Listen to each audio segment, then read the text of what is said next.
Assalamualaikum. Waalaikumsalam warahmatullahi wabarakatuh. Saya lihat Ustadz orangnya sangat percaya diri. Bagaimana cara mengatasi sifat pemalu, minder, dan rendah diri? Terima kasih Ustadz. Astagfirullahaladzim, astagfirullahaladzim, astagfirullahaladzim. Saya mohon ampun kepada Allah Subhanahu wa Ta'ala bila ada yang dilihat oleh orang lain berupa hal-hal yang terlihat baik dan sebagainya, tapi ternyata juga saya belum bisa memenuhi seperti apa yang terlihat. Maka semoga Allah mengampuni kekurangan-kekurangan itu, memaafkan dan memberikan bimbingan supaya menjadi lebih baik. Ya, teman-teman sekalian, membangun kepercayaan diri pada hal yang positif itu tidak diikat dengan profesi seseorang, ya, atau tugas seseorang. Ya, kepercayaan diri itu tidak melekat kepada seorang ustadz saja, kiai saja, ya, seorang habib misalnya, seorang guru. Tidak, tapi semua kalangan sepanjang mengerjakan nilai kebaikan mesti membangun kepercayaan diri yang kokoh pada dirinya untuk komitmen mengerjakan kebaikan itu, sehingga melahirkan motivasi kuat untuk melakukannya, mengerjakannya siapapun dan apapun yang dia kerjakan. Apakah ia misalnya dia di birokrat, ya, di dunia birokrasi, apakah di dunia diplomasi, apakah seorang pebisnis, seorang pedagang, seorang perawat, dokter, insinyur, bahkan misalnya dosen, guru, mahasiswa, atau juga pekerjaan-pekerjaan yang dilakukan pada umumnya masyarakat, ya, baik bertani, berkebun misalnya dan sebagainya. Semua butuh kepercayaan diri, dibangun sepanjang dikerjakan itu baik, ya, sepanjang yang dikerjakan itu baik. Nah, sekarang membangun kepercayaan diri itu seperti apa? Maka dimulai dengan hadis Nabi Muhammad SAW yang diriwayatkan oleh sahabat Umar bin Khattab radhiyallahu taala anhu, haddatsana qala, ya kan, an Abi Hafs Umar bin Khattab radhiyallahu taala anhu qala Rasulullah sallallahu alaihi wasallam, innamal a'malu binniyat wa innama likulli imri'in ma nawa, faman kanat hijratuhu ila Allah wa rasulihi fa hijratuhu ila Allah wa rasulihi, ya, faman kanat hijratuhu lidunya yusibuha aw imra'atin yankihuha fa hijratuhu ila ma hajara ilaih. Itu kan rawahul Bukhari. Maka di sini Nabi memberikan tips kepada kita semua, pesan yang sangat kuat. Seseorang itu kalau ingin mengerjakan sesuatu, kembalikan kepada motivasi terkuat dalam dirinya, ya, yaitu niatnya. Jadi ada 3 tahapan kita mengerjakan sesuatu itu berdasar dari dasar hati kita dulu. Yang pertama ada keinginan, ya, yang kedua ada tekad, yang ketiga ada niat. Nah, keinginan itu disebut iradah namanya. Setiap orang tuh ingin pada segala yang baik. Ya, kalau Anda tanya, mau nggak ke surga? Semua jawab mau. Ingin nggak haji tahun ini? Semua orang ingin, ya. Tapi apakah setiap yang punya keinginan punya tekad? Belum tentu, ya. Tekad itu azam namanya, azimah, punya tekad. Baik, saya ingin ke surga, saya punya tekad yang kuat untuk bisa mendapati itu, ya. Nah, tekad ini akan menurunkan turunan-turunan sampai nanti ke niat, ya.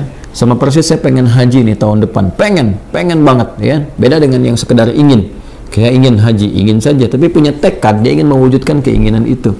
Nah, tahapan mewujudkan tekad tuh ke selanjutnya disebut dengan niat. Ada usaha pendahuluan, ya, nabung dari sekarang, terus berikhtiar, ya, ikhtiar yang optimal sehingga apa yang kita tekadkan itu bisa tercapai. Ingin ke surga, alhamdulillah, bertekad, apa surganya nih? Firdaus. Maka kita siapkan, ya, berniat betul-betul, bikin tekadnya itu terwujud dalam bentuk perencanaan awal, perbaiki diri, boleh berhijrah, ya, berhijrah mendekat, meninggalkan yang buruk. Hijrah itu meninggalkan kebiasaan yang kurang baik, yang tidak Allah sukai, kepada kebiasaan baik yang Allah dan Rasulnya sukai. Itu poinnya. Jadi hijrah itu bukan menuntut kita pindah kepada suatu tempat tertentu, ya, kecuali kalau di tempat kita beraktivitas itu sangat tidak kondusif sekali, ya, susah mendekat kepada Allah, terancam dalam keburukan, ya, di tempat kerja misalnya, tempat kerjanya diliputi keburukan-keburukan yang sulit sekali mendekat kepada Allah. Mau sholat susah, baca Quran susah, sementara kita sadar bahwa rezeki itu yang mengatur Allah, kan kita sadar betul Allah Maha Pemberi rezeki, Allah mendatangkan rezeki. Ya, kenapa kita tidak berpindah ke tempat yang kemudian Allah sukai dan dengan itu keberkahan Allah berikan? Toh tetap kan rezeki tidak akan tertukar, toh tetap tidak akan berkurang. Ini kan poinnya. Nah, itu hijrah yang menuntut perpindahan tempat. Sama dengan tinggal di lokasi misalnya yang di tempat tinggal itu walaupun kompleknya terlihat megah dan sebagainya, tapi fasilitas untuk masjid tidak ada, mau pengajian susah, mendekat kepada Allah juga tidak mudah, gitu kan? Anda mencari tempat yang teduh, yang nyaman ibadah, yang enak beraktivitas. Di situ kemudian Anda membangun kepribadian yang lebih dekat dengan Allah Subhanahu wa taala. Jadi hijrah itu prinsip dasarnya meninggalkan perbuatan yang tidak disukai oleh Allah dan Rasulnya kepada kebiasaan dan perbuatan yang disukai Allah dan Rasulnya. Jadi bukan menuntut satu perpindahan secara langsung, ya, atau pindah kepada misalnya komunitas, pengajian, golongan tertentu, bukan itu poinnya. Jadi jangan Anda katakan kalau berhijrah ini pindah ke golongan A, komunitas B dengan nama tertentu dan sebagainya. Bukan itu poinnya. Ya, lebih kepada mendekat kepada Allah. Siapapun yang bisa membimbing kita sepanjang sesuai dengan ajaran-ajaran yang disampaikan oleh Nabi, mengacu kepada keterangan dasar Al-Quran, ya kita ikuti dalam kebaikan, ya, tanpa harus mencela atau menepikan orang-orang atau golongan-golongan lain tertentu. Nah, dalam konteks berpindah ini, maka lakukan semua karena Allah. Ya, motivasinya karena Allah dulu, nanti supaya dibimbing oleh Allah. Karena nanti orang melakukan sesuatu itu banyak motifnya. Ya, tadi kata Nabi kan, "Faman kanat hijratuhu lidunya yusibuha", ada yang karena materi dunia. Ya, jadi Anda ini melakukan aktivitas untuk percaya diri ini, ya, mengatasi sifat malu, minder, macam-macam. Apa yang mau dikejar? Karena dunia. Ya, kalau cuma dunia orang banyak sekarang. Ya, ada latihan-latihannya segala rupa untuk mencapai pekerjaan tertentu. Ada latihan sekarang di bidang bisnis misalnya. Dilatih Anda public speaking, bagaimana bicara depan orang, begini, begitu, dan sebagainya untuk capaian dunia. Ya, Anda akan dapat. Kata Nabi, Anda akan dapat. Ya, tidak ada kesalahan di dalamnya, sepanjang dicari itu baik, tapi belum tentu ada pahala untuk bekal pulang. Nah, niat itu menentukan apakah apa yang akan kita cari ini disukai oleh Allah sehingga punya bekal akhirat, value-nya value akhirat, atau cuma dunia saja. Itu poin pertamanya. Jadi tanamkan pada diri kita itu motivasi yang kuat untuk mengerjakan sesuatu ini lillah, karena Allah, ya, dan Rasulnya. Nanti karena Allah itu memberikan kekuatan pada jiwa, dan Rasulnya memberikan bimbingan yang sudah Nabi contohkan kepada kita, ya, dan mewariskan pedoman-pedoman kehidupan yang abadi sifatnya. Nanti tinggal diikuti di situ, ya kan? Nah, jadi yang pertama adalah membangun kekuatan niat, motivasi diri dulu. Motivasi diri dulu. Saya ingin melakukan ini sebagai hujjah saya ketika kembali kepada Allah. Ya, saya ingin melakukan ini, ya, supaya Allah ridha dengan saya. Nanti dari niat yang benar itu Allah berikan kekuatan pada diri kita.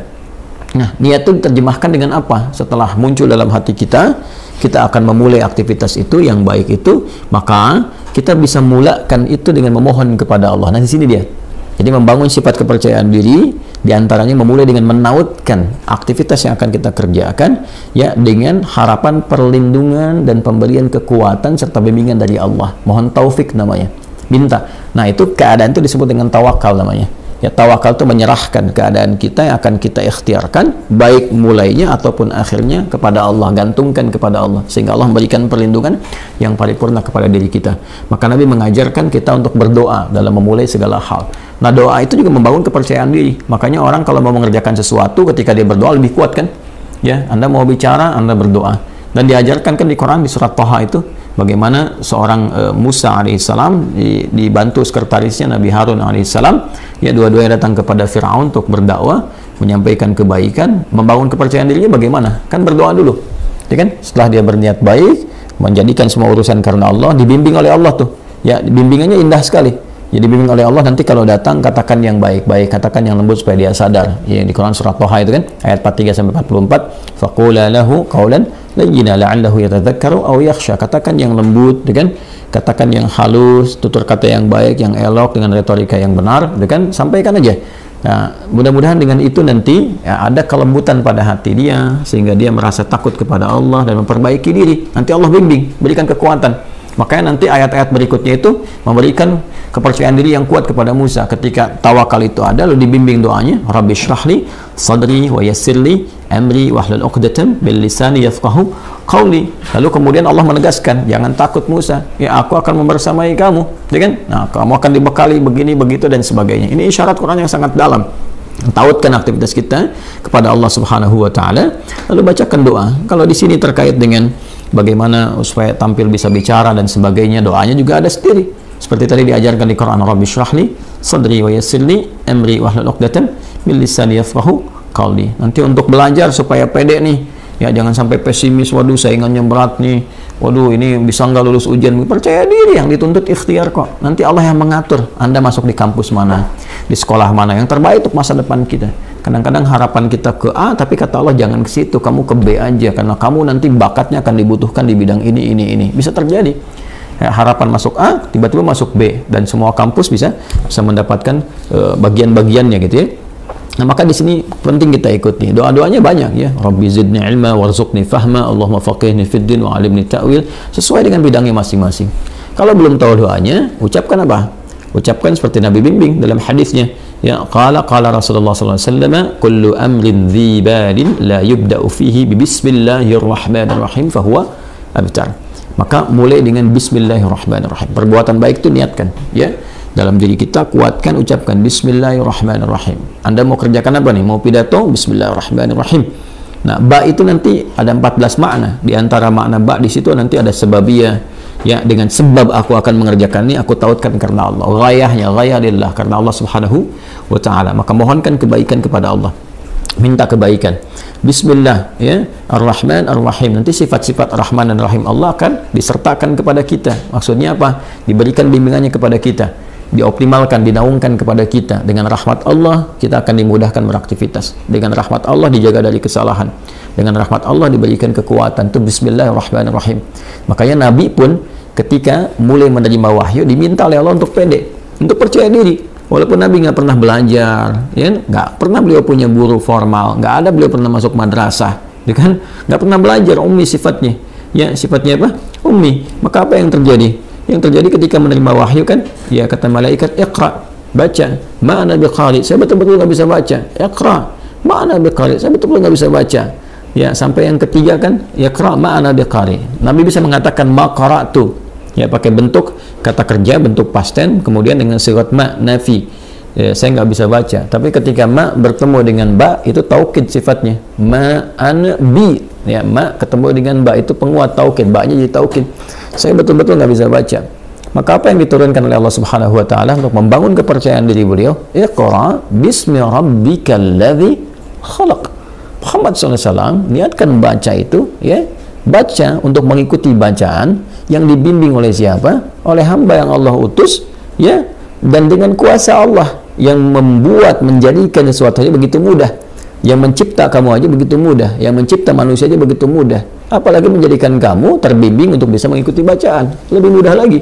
Maka lakukan karena Allah. Allah kan kuasa atas segala hal. Anda adabnya, kalau Anda sulit melakukan sesuatu, Anda akan berusaha minta tolong kan pada yang lebih kuat, ini kan? Ya, ada misalnya seorang usil pada Anda minta tolong pada yang lebih kuat, atau Anda lapor misalnya kepada yang berwenang dan sebagainya. Kenapa? Karena sifat dan fitrah manusia mencari yang lebih kuat. Siapa yang lebih kuat dibandingkan dengan Allah? Siapa yang memberikan kekuatan pada kita lebih dibandingkan apa yang Allah berikan kepada kita? Maka tautkan diri kita kepada Allah. Iqra bismi rabbikal ladzi khalaq. Nah, inilah kekuatan doa. Doa membangun kepercayaan diri, doa membangun kekuatan. Ya, nanti setelah itu yakinkan bahwa apa yang Allah berikan kepada kita itu sempurna dan bisa melakukan apapun. Ya, sepanjang nilai itu baik. Wa 'allama Adam al-asma'a kullaha. Allah mengajarkan kepada Adam semua jenis segala hal yang bisa digunakan dalam beraktivitas di bumi ini. Ya, karena Adam itu nabi, Adam itu rasul. Nabi bukan rasul, maaf. Adam itu nabi walaupun beliau bukan rasul. Ya, karena bedanya kalau nabi diberikan risalah terbatas untuk diri dan kerabat dekatnya, ya tidak untuk umat. Adam diutus, umat belum ada, baru ada diri dan kerabat dekatnya, itu istrinya sendiri, dan nanti anak keturunan awal dasarnya. Maka dipilih oleh Allah di Quran, misalnya surah ke-3 Ali Imran ayat ke-33, innallaha astafa Adam. Nanti baru ketika ada umat, komunitas, nanti risalah diberikan membimbing umat menjadi rasul, yaitu Nuh alaihissalam. Makanya nanti innallaha astafa Adam wa Nuha, ya, wa ala Ibrahim wa ala Imrana alal alamin. Dan ketika Allah kemudian memberikan sifat pengajaran, ada fitrah kenabian. Fitrah kenabian itu diajarkan secara langsung. Semua diajarkan, segala hal yang terkait dengan kebutuhan membangun risalah di muka bumi ini. Jadi nabi, rasul diajarkan, semua diajarkan. Nah, tapi mereka manusia. Kita manusia, kita bukan nabi, kita bukan rasul. Kita manusia, kita bukan nabi, kita bukan rasul. Maka sifatnya, potensi ditanamkan pada diri kita. Jadi di dalam diri kita ini potensinya banyak sekali bakatnya. Ya, dan kita harus yakin, percaya diri, bakat apapun yang dibutuhkan untuk memberikan maslahat pada kehidupan kita di bumi ini bisa dicapai. Jadi di sini ini ada kemampuan dalam diri kita ini. Ya, untuk menjadi ahli fisika kah, kimia kah, matematika, ya dalam saat yang bersamaan ahli Quran, ahli hadis, mau bicara apapun. Coba lihat manusia tuh, lidahnya Masya Allah, diajarin bahasa ini bisa, bahasa Inggris bisa, bahasa Arab bisa, bahasa Cina bisa, ya macam-macam tuh. Itu dari lidah, dari bahasa aja. Coba lihat bagaimana Allah memberikan kemampuan pada kita dengan memori yang sangat luar biasa untuk bisa mengingat dan hafal benda-benda. Anda itu luar biasa. Coba kalau Anda mau kumpulkan benda-benda di lingkungan Anda aja, Anda bisa ingat tuh. Ya, benda-benda lingkungan kita bisa kita sebutkan 1, 2, 3. Berapa banyak memori kita, kapasitasnya. Artinya, kita ini makhluk yang sangat unik. Makhluk yang sangat istimewa. Laqad khalaqnal insana fi ahsani taqwim. Quran surah 95 ayat keempat itu. Allah bersumpah dengan 3 risalah. Risalahnya Nabi Isa alaihissalam, Nabi Musa alaihissalam, Nabi Muhammad sallallahu alaihi wasallam. Ya. Wattini wazzaitun, dengan Nabi Isa alaihissalam, watturi sinin, Nabi Musa alaihissalam, hadzal baladil amin, ya Nabi Muhammad sallallahu alaihi wasallam. Laqad khalaqnal insana fi ahsani taqwim, dan pakai lam dan qad, pakai taukid dan tahqiq untuk menunjukkan kesempurnaan secara fisik aja udah sempurna tuh penciptaan manusia. Fisiknya sempurna, akalnya sempurna, potensinya sempurna. Tinggal kita membangun kepercayaan diri bahwa dengan kesempurnaan ini kita bisa mencapai itu. Kita bisa percaya pada diri kita dan tautkan kepercayaan itu kepada Allah Subhanahu wa taala. Maka itu diantara cara yang terbaik. Kemudian setelah itu ikhtiar dan belajar secara bertahap. Ya, latarkabunna tabaqan an tabaq, step by step. Barangkali di sini nanti akan ditemukan beberapa kekurangan yang Allah tampakkan untuk diperbaiki. Jadi kalau salah wajar, namanya baru belajar. Ya kalau sudah pintar, ya wajar kalau nggak salah lagi. Kan kita baru belajar nih. Belajar bicara ada salah, wajar. Ya saya saja bisa salah. Ya dan pasti salah karena manusia kan sifatnya. Tadi barusan kan salah. Ya salah ada slip of tongue misalnya, ketidaksengajaan atau bahkan pikiran lebih cepat duluan, lisan baru bisa mengikuti, mungkin terjadi. Ya atau memang betul-betul salah dan harus dikoreksi. Ya tidak ada yang sempurna. Karena itu disebut dengan insan, kata Ibnu Abbas radhiyallahu taala anhuma, yang dikutip kemudian oleh Ibnu Mandzur dalam kitabnya Lisanul Arab, summiyal insanu insanan minan nisyan. Ya disebutkan insan itu ya dari kata nisyan. Nisyan itu lupa. Ya manusia itu akarnya insan seakar dengan nisyan, yaitu lupa. Li'annahu 'indama 'uhida ilaihi fanasiya. Karena ketika dia punya komitmen kadang dia lupa. Dia punya komitmen dengan Allah untuk menyembah, dia lupa nggak nyembah Allah. Dia punya komitmen berbuat baik, dia lupa nggak berbuat baik. Ya makanya kalau ada orang berdusta, sebetulnya dia tahu dusta itu salah, cuman saat berdusta dia lupa. Ya, dia tahu korupsi itu salah, cuman saat korupsi dia lupa. Nah, makanya lupa itu seringkali disandingkan dengan salah. Ya, nasiya itu lupa, nasitu saya lupa, nasina ya kita lupa, akhta'a itu salah, akhta'tu saya salah, akhta'na kita salah. Rabbana la tu'akhidna in nasina au akhtana. Ya Allah mohon jangan hukum kami kalau kami pernah lupa dan dari lupa itu jadi salah. Itu di Al-Baqarah ayat 286. Di nasia itu lupa, nanti turunannya insan. Insan disebutkan setidaknya 65 kali kurang lebih dalam Al-Qur'an. Nah, kadang repotnya makanan kita nasi. Nasi. Banyak makan nasi, banyak lupa.